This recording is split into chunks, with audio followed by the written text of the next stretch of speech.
할렐루야, 감사합니다. 오늘 주께서 저와 여러분들에게 주시는 말씀은 로마서 12장 1절과 2절의 말씀이 되겠습니다. 우리 다 같이 로마서 12장 1절과 2절의 말씀을 한 목소리로 같이 읽겠습니다. 시작. 그러므로 형제들아, 내가 하나님의 모든 자비하심으로 너희를 권하노니 너희 몸을 하나님이 기뻐하시는 거룩한 산 제물로 드리라. 이는 너희가 드릴 영적 예배니라. 너희는 이 세대를 본받지 말고 오직 마음을 새롭게 함으로 변화를 받아 하나님의 선하시고 기뻐하시고 온전하신 뜻이 무엇인지 분별하도록 하라. 아멘, 아멘.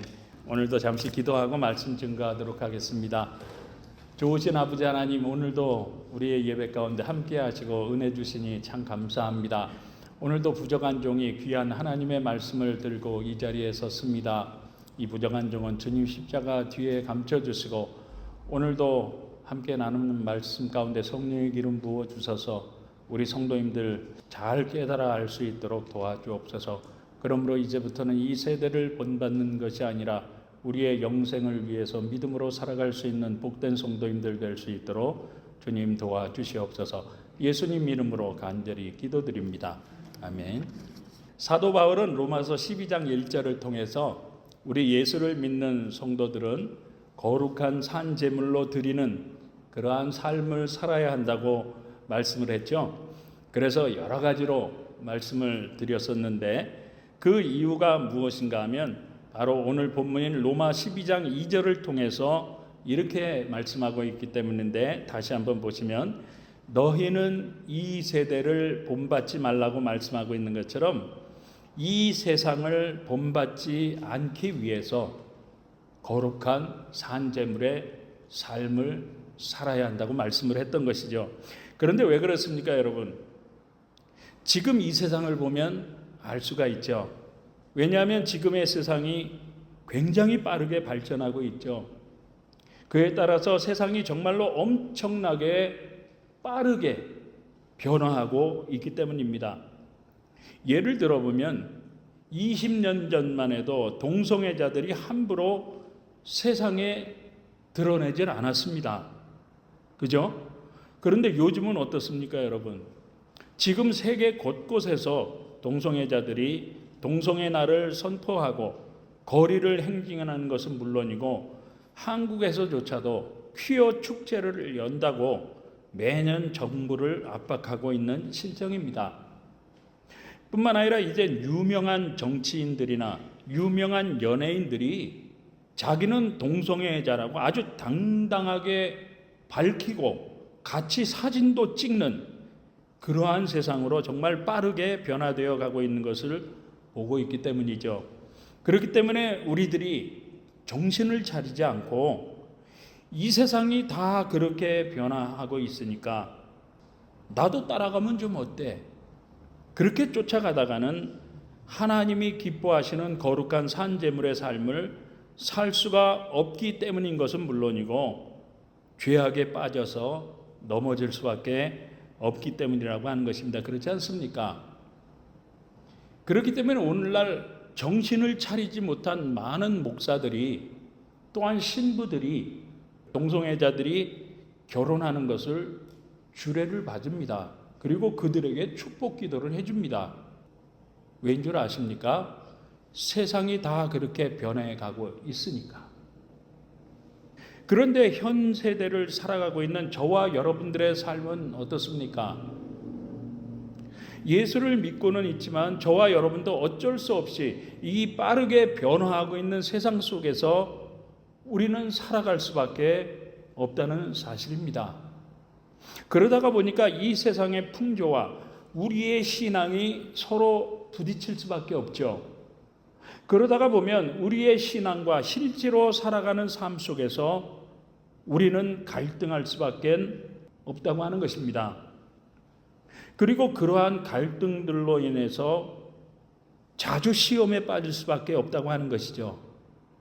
그렇기 때문에 우리의 신앙생활이 점점 더 힘들어지고 시험에 자주 넘어지게 된다고 하는 것입니다. 그렇기 때문에 사도 바울은 오늘 본문을 통해서 그럼에도 불구하고 너희는 이 세대를 본받지 말라고 권면하는 거죠. 뿐만 아니라 오직 마음을 새롭게 함으로 변화를 받아야 한다고 말씀하고 있는 것이죠. 무슨 말씀인가 하면 급속도로 변해가는 세상의 풍속이나 문화나 여론의 설득과 타협하지 말라는 겁니다. 거기에 귀 기울이지 말라는 거죠. 빠르고 새롭게 변화하는 것에 관심 두지 말라는 겁니다. 호기심의 발걸음을 멈추지 말고 기웃거리지 말라는 거죠. 뿐만 아니라 눈길조차도 주지 말라고 하는 것입니다. 그런데 왜 그렇습니까, 여러분? 그 이유는 바로 다른 사람들이 다 하니까 나도 한번 해볼까 하고 기웃거리다가 그러다가 보면 어떻게 됩니까? 아니 저 장로님도 그렇게 생각하는데, 아니 저 집사님도 그렇게 하는데 나도 하면 좀 어때? 하면서 딱 한 번만 해보자라고 하는 그 한 번이 바로 우리의 신앙의 발목을 잡고 저와 여러분들을 넘어뜨리고 말기 때문이라고 하는 것이죠. 그렇기 때문에 사도 바울은 오히려 주 안에서 너희의 마음을 새롭게 하라고, 그러므로 이 빠르게 변화되는 그 세상 가운데에서도 변화를 주 안에서 받아야 한다고. 그래서 하나님이 기뻐하시는 적극적인 믿음과 적극적인 신앙의 삶을 삶으로 말미암아 오히려 이 빠르게 변화하는 세상 가운데에서 복음의 영향력을 끼치며 그 가운데에서 죄악으로 물들어가는 이 세상을 변화시키는 그런 빛된 삶, 변화시키는 삶을 살아야 한다고 말씀하고 있는 것입니다. 믿게 되시길 주님의 이름으로 축원합니다. 예, 아멘. 제가 어느 성도님한테는 지난주에 말씀을 드렸는데요. 요즘에 보면은 오픈 예배다, 열린 예배다 해서 예배자들은 물론이고 성도들이 여름에 덥다고 반바지에 티셔츠 하나 입고 거기다가 스트랩바를 찍찍 끌고 예배를 드리고, 심지어는 예배자들이 그러한 모습으로 강단에 서서 찬양을 하고 설교하는 것을 방송을 통해서 많이 보고 있습니다. 오늘 아침에도 제가 보고 왔어요. 뿐만 아니라 교회의 문턱을 낮추어야 한다고 하면서 교회 안에다가 맥도날드 햄버거 가게 들여놓은 교회들이 있습니다. 이 미국이에요. 대형 교회 중에서요. 그리고 뿐만 아니라 스타벅스 커피점을 들여놓고서는 거기다가 세상 음악을 틉니다. 젊은이들이 좋아하는 그러한 힙한 음악을 틀어놓습니다. 그래서 교회 안에서 장사를 시키고 있습니다. 물론 그러한 결정을 하는 사람들을 보게 되면 저보다 훨씬 공부도 많이 하신 분들입니다. 신앙과 믿음도 더 훌륭할 뿐만 아니라 종교적으로나 사회적으로 영향을 많이 끼치는 분들이 그런 결정을 하셨을 것입니다.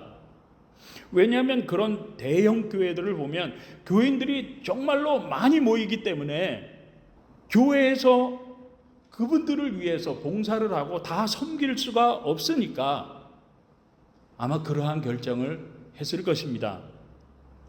그렇지만 저는 그러한 모습은 옳지 않다고 생각을 합니다. 왜냐하면 유럽의 어느 교회에서는 청년들을 교회로 모이게 하겠다고 하면서 교회 안에다가 술을 파는 바를 만들었다고 합니다. 실제로 전 세계 토픽으로 나온 뉴스입니다. 그런데 어떤 분들은요, 아니 어떤 분이 아니라 어느 목사님이 그러세요. 그런 모습을 보고 굿 아이디어라고 칭찬을 하더라고요. 이런 면에서 한번 생각해 보시기 바랍니다. 이러한 논리라고 하면 카지노에 가는 사람들과 도박하는 사람들을 모이게 하기 위해서 교회 안에다가 카지노를 만들고 도박장을 만들어야 하겠습니까? 그건 아니잖아요. 그렇지 않습니까? 그런데 왜 아닙니까, 여러분? 그 이유는 바로 지난 시간에 말씀을 함께 나누었던 것처럼 고린도전서 3장 16절과 17절에서 너희는 너희가 하나님의 성전인 것과 하나님의 성령이 너희 안에 계시는 것을 알지 못하느냐. 누구든지 하나님의 성전을 더럽히면 하나님이 그 사람을 멸하시리라. 하나님의 성전은 거룩하니 너희도 그러하니라고 말씀한 것처럼 우리 예수님도 마지막 유월절을 지키시기 위해서 예루살렘 성전에 들어가셨을 때 어떻게 하셨습니까? 성전 안에서 장사하는 자들을 노끈으로 채찍을 만드셔서 다 내쫓으신 사건을 기억하실 것입니다. 왜 그렇습니까? 하나님의 성전은 거룩하니 너희도 그러하기 때문이라고 하는 것이죠. 마찬가지로 우리 교회는 하나님의 성전인 저와 여러분들이 함께 모여서 거룩하신 하나님을 향해서 예배하는 곳이 바로 우리 교회이기 때문인 줄 믿으시기 바랍니다. 믿으시면 한번 아멘 하십시다. 아멘. 무슨 말씀입니까, 여러분? 그렇기 때문에 저는 생각하기를 우리 교회는요, 세상 사람들이 교회에 단 한 번만이라도 오면 정말 교회라고 하는 것은 이 세상과는 정말 다른 곳이구나. 교회라고 하는 것은 정말로 거룩한 곳이구나. 이 사람들은 정말 하나님을 믿는 사람들이구나 하는 것을 보여줄 수 있어야 한다고 저는 믿습니다.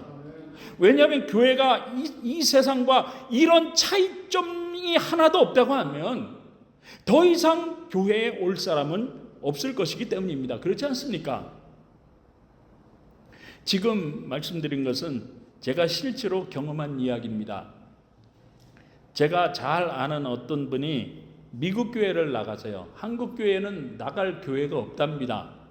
그래서 영어도 아주 훌륭하게 잘하시고 미국 직장을 다니는 분이라 미국 교회를 나가십니다.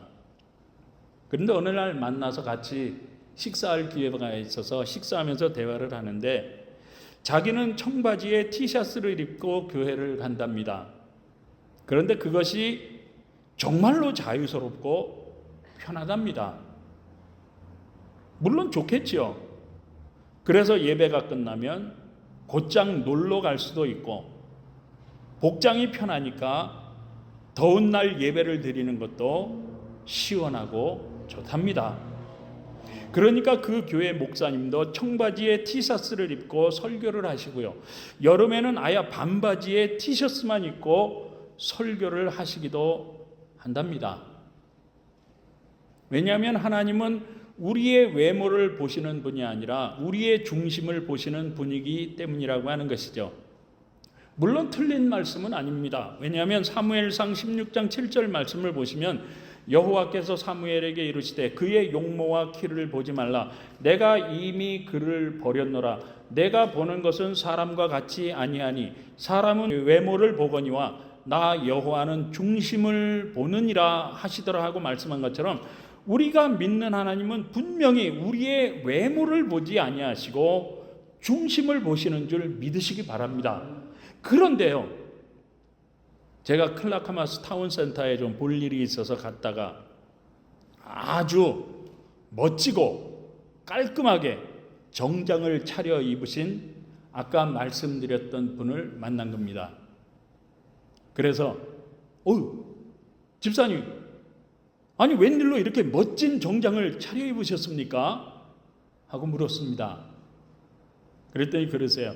오늘 회사에서 미팅이 있었는데 그 회사 CEO가 그 미팅에 온다고 해서 잘 보이기 위해서 이처럼 정성 들여 이발소에서 이발도 하고 멋진 정장을 차려 입었다는 겁니다. 저는 그 말씀을 듣는 순간에 속으로 이렇게 생각했습니다. 아니, 당신 회사 CEO도 당신 마음의 중심을 잘 알 텐데 날씨도 이렇게 더운데 그냥 반바지에 쓰레빠 끌고 나가지고 웬 정장을 했습니까? 그렇게 한번 이야기를 해보려고 하다가 차마 그런 말은 하지 못하고 돌아왔습니다. 사랑하는 성도 여러분, 한번 잘 생각해 보세요. 이 말씀을 듣고 느끼신 것이 없는지 모르겠습니다. 만약에 바이든 대통령이 저와 여러분들을 불렀다고 생각해 보십시오. 그런데 날씨가 덥다고 반바지에 쓰레빠 끌고 갈 수 있습니까? 아니죠. 아무리 대통령의 초청장을 갖고 간다고 하더라도 아마 정문에서부터 쫓겨날 것입니다.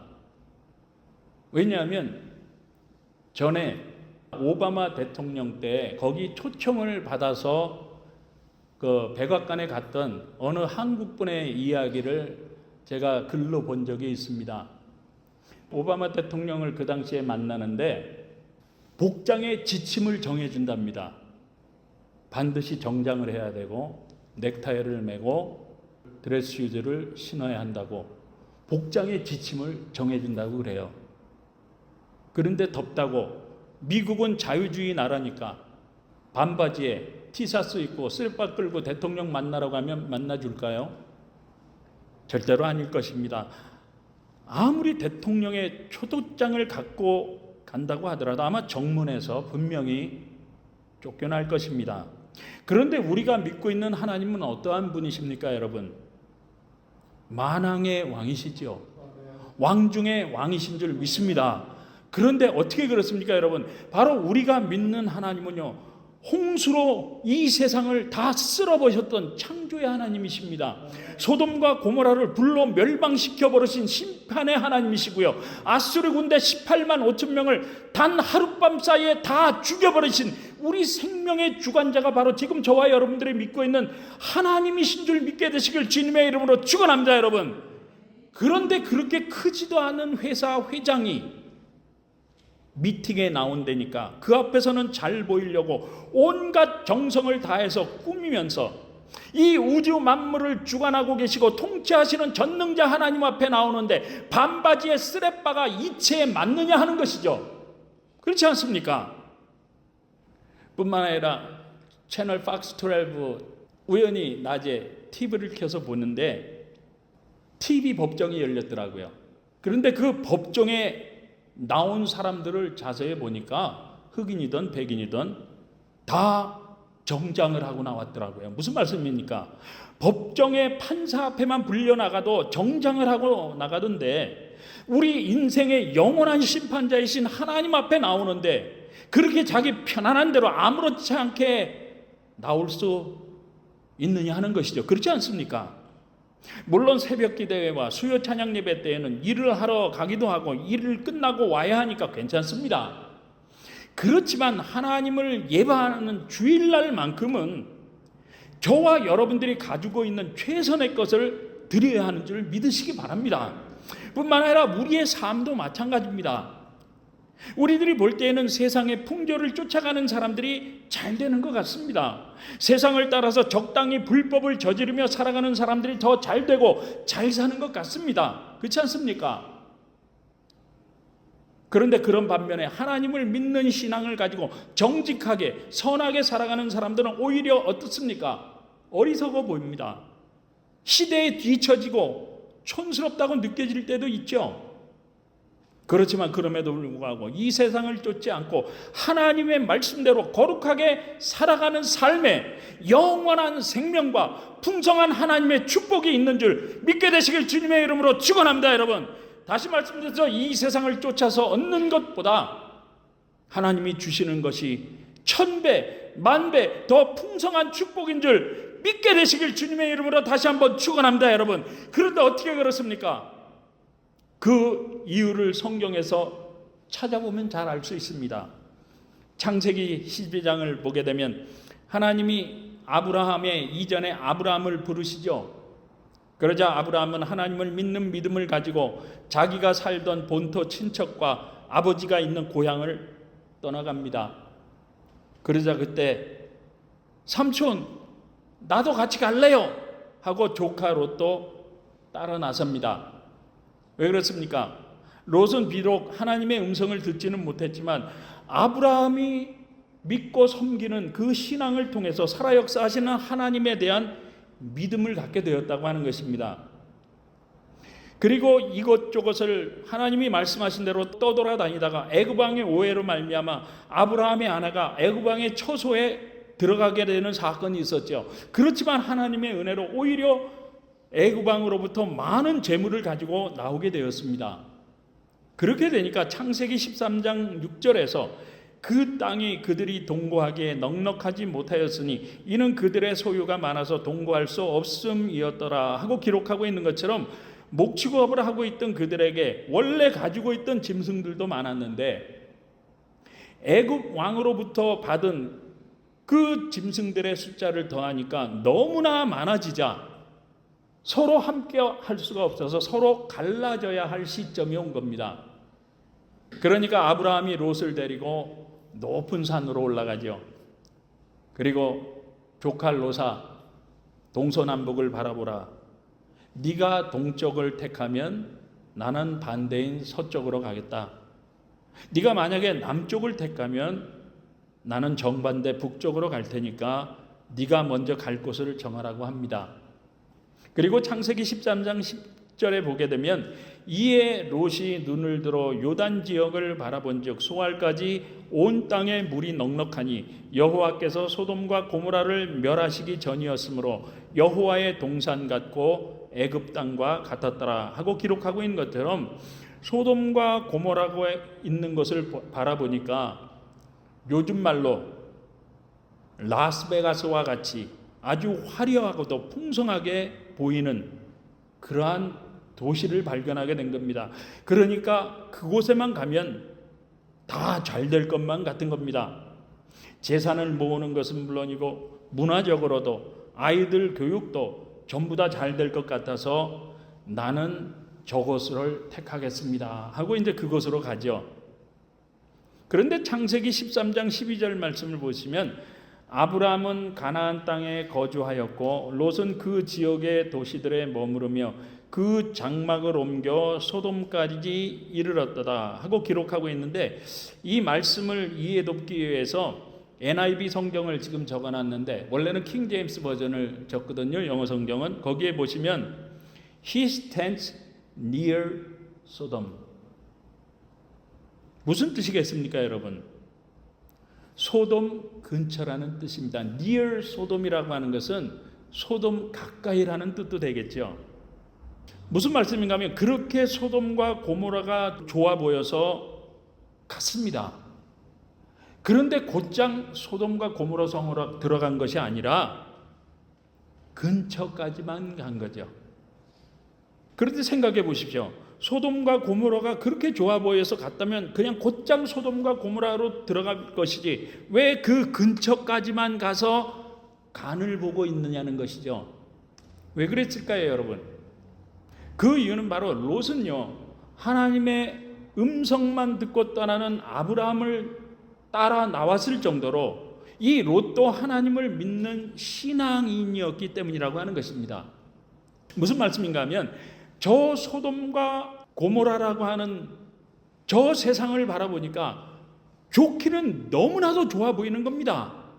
화려합니다. 쾌락이 넘쳐나죠. 즐거움과 기쁨이 넘쳐납니다. 그래서 저기에만 가면 너무나도 재미있고 다 잘 될 것 같은데도 불구하고 하나님을 믿는 신앙인이었기 때문에 저 세상의 화려한 쾌락 가운데 들어가면 안 된다고 하는 것을 본능적으로 알고 있었기 때문이라고 하는 것이죠. 예를 들어보면 이런 겁니다. 예수를 믿기 전에는 안 그랬는데 이제 예배에 꾸준히 참석을 하면서 말씀도 읽고 기도도 하고 예배도 드리고 성경 공부와 큐티도 하다가 보니까 믿음도 조금 생기게 되었습니다. 그런데 어느 날 친한 친구가 전화를 합니다. 야 친구야, 지금 나와라. 우리 한잔하러 가자. 이런 말을 들었을 때 전에 같으면 금방 오케이 하고 나갔겠지만 지금은 금방 대답을 하지 못하는 그런 망설임이 있다는 거죠. 왜 그렇습니까? 이제는 신앙이 들어왔기 때문이라고 하는 것입니다. 우리 성도님들도 그렇지 않았습니까? 아니, 있어요, 없어요? 그런데 이러한 유혹도 받고도 아무런 망설임도 없다면 우리 신앙에 문제가 있는 겁니다. 왜냐하면 이런 신앙의 망설임도 없이 그저 쑥 따라가면 정말로 문제가 있는 것이죠. 마찬가지로 롯도 이러한 신앙의 망설임이 있었기 때문에 소돔과 고모라로 곧장 들어가지 못했던 것입니다. 그런데 시간이 좀 지나고 나서 그 지역에 부족 간의 전쟁이 일어났습니다. 그런데 그 와중에 누가 아브라함에게 달려왔어요. 아브라함이여, 당신 조카 롯이 전쟁통에 잡혀갔습니다.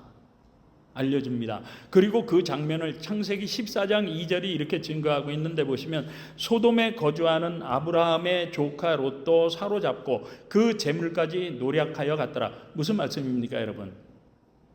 소돔 근처까지만 갔던 롯이 어떻게 되었다는 겁니까, 여러분?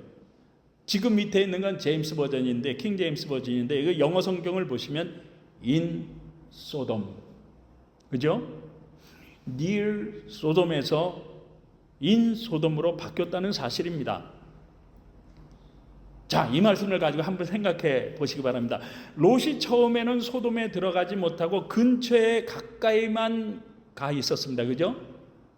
화려하고 쾌락으로 가득해서 정말로 가고 싶었던 곳이지만 신앙 때문에 차마 들어갈 수 없었는데, 그 근처에서 기웃거리며 빙빙 돌다가 보니까 그만 쑥 빠져들고 말았다는 겁니다. 무슨 말씀입니까, 여러분? 이것이 바로 우리 신앙과 세상과 타협을 할 때 일어나는 아주 무서운 결과라고 하는 것이죠. 무슨 말씀인가 하면, 아무리 성령 충만한 사람이라고 할지라도 딱 한 번만, 에이, 한 번뿐인데 뭐,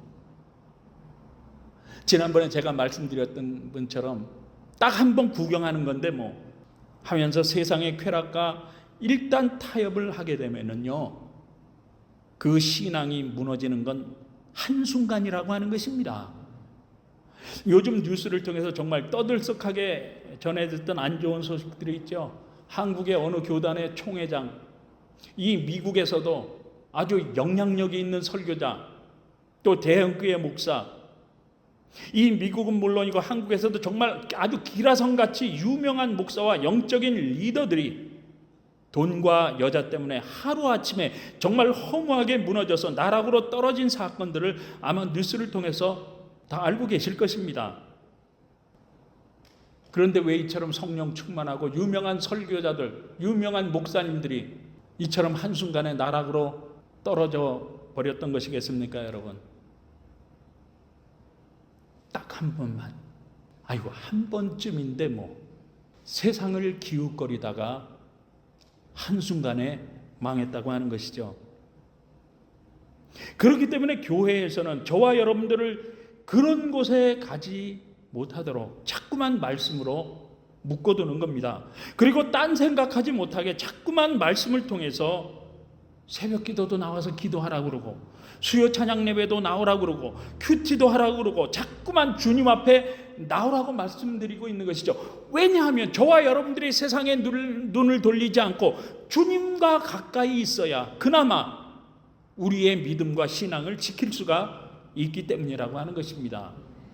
그리고 창세기 19장 1절을 보시면, 저녁 때에 두 천사가 소돔에 이르니 마침 롯이 소돔 성문에 앉아 있다가 그들을 보고 일어나 영접하고 땅에 엎드려 절하며 하고 기록하고 있는데, 이 말씀에서 성문에 앉아 있다고 하는 것은요, 고대 사회의 문헌을 보면, 또 구약 성경에도 보게 되면 그 성의 지도자가 되었다는 말씀입니다. 흔히 성문 앞에 앉아 있는 사람을 구약 성경을 통해서 보게 되면 재판관으로 불리고 있습니다. 압살롬이 그랬죠. 성경 여러 곳에 나옵니다. 다시 말씀드려서 성공했다는 겁니다. 세상적으로 출세한 거죠. 무슨 말씀인가 하면, 롯은 신앙인이었지만 세상과 양다리를 걸치면서 세상과 적당히 타협함으로 말미암아 드디어 세상적으로 성공하고 출세를 했다는 그러한 말씀입니다. 이것을 세상적인 시각으로 보면 어떻습니까, 여러분? 정말 모든 사람들이 다 부러워할 만큼 잘된 것 같습니다. 그렇지 않습니까? 정말 지혜로운 선택을 한 것 같습니다. 그렇지만 소돔과 고모라가 하나님의 불심판을 받아서 멸망을 당하던 날, 살아남은 사람들 중에서 가장 비참하고 가장 불쌍하고 가장 가난하게 된 사람은 누가 된 겁니까, 여러분? 바로 하나님을 믿는 신앙이었지만 세상과 적당히 타협을 하며 육신의 부와 성공을 쫓아서 죄와 쾌락과 함께 살며 그 시대를 본받아 쫓아갔던 롯이란 사실입니다. 우리는 흔히 이 세대를 본받아 이 세상을 쫓아 사는 것이 나에게 유익이 될 것 같고 잘 될 것 같고 신앙생활보다 더 지혜로운 것 같고 더 즐거울 것 같고 재미있을 것 같지만요, 그것은 지금까지 말씀드렸던 롯의 이야기처럼 오래가지 못합니다. 오래가지 못하죠. 얼마나 더 즐기겠습니까? 100년 안짝인 우리 인생에서 얼마나 더 즐기겠느냐 하는 것이죠. 그런데 그와 반대로 묵묵히 하나님의 말씀을 따라서 말씀에 순종하며 믿음으로 살아가던 아브라함은 어떻게 되었을까요, 여러분? 바로 믿음의 조상이요 축복의 조상이 된 줄 믿습니다, 여러분. 왜냐하면 세상 사람들이 다 그렇게 살아가는 시대인데도 불구하고 그 시대를 본받지 않고 하나님의 말씀에 순종하며 믿음으로 살아가는 삶이요, 어떻게 보면 바보 같기도 합니다. 시대에 뒤처지는 것 같죠? 어리석게 보일 수도 있습니다. 그렇지만 그럼에도 불구하고 아브라함과 같이 믿음을 지키고 하나님과 동행하며 신앙으로 사는 사람이 바로 말씀으로 약속하신 영생을 얻고 풍성한 축복도 받는 참된 영생의 길이요 축복의 삶인 줄 정말로 믿게 되시길 주님의 이름으로 축복합니다, 여러분. 그러므로 우리 밴쿠버 사랑장로교회 성도님들은 세상 사람들이 다 그렇게 산다고 하더라도, 다 그런 식으로 살아가는 시대가 되었다고 하더라도 롯처럼 세상을 기웃거리며 적당히 타협을 하거나 이리저리 세상이 흘러가는 대로 그런 세대를 본받아 끌려다니는 것이 아니라 오히려 적극적인 신앙과 이럴 때일수록 더 적극적인 믿음을 가지고 살아가심으로 말미암아 복음의 영향력을 우리 주위에 오히려 널리 끼치며 오히려 이 세상을 변화시켜 나아갈 수 있는 우리 하나님이 기뻐하시고 복주시고 영생을 얻게 하시는 우리 밴쿠버 사랑장로교회와 우리 모든 성도님들 다 되실 수 있기를 우리 주님 예수님의 이름으로 축복합니다. 여러분, 축복합니다. 기도하시겠습니다. 좋으신 아버지 하나님, 오늘은 우리들이 왜 이 세대를 본받지 말아야 하는지, 우리들이 왜 이 세상을 쫓아 살면 안 되는지 말씀해 주심을 감사합니다. 그러므로 이제부터는 이 세상을 본받아 세상을 기웃거리다가 적당히 타협을 하며 이 세상을 쫓아서 살다가 망하는 인생이 아니라 하나님의 말씀에 순종하며 사는 적극적인 믿음과 적극적인 신앙생활을 통해서 오히려 복음의 영향력을 끼치며 오히려 세상을 변화시켜 나갈 수 있는 주님이 기뻐하시고 복주시는 믿음의 성도님들 될 수 있도록 주님 역사하시고 도와주옵소서. 예수님 이름으로 간절히 기도합니다. 아멘.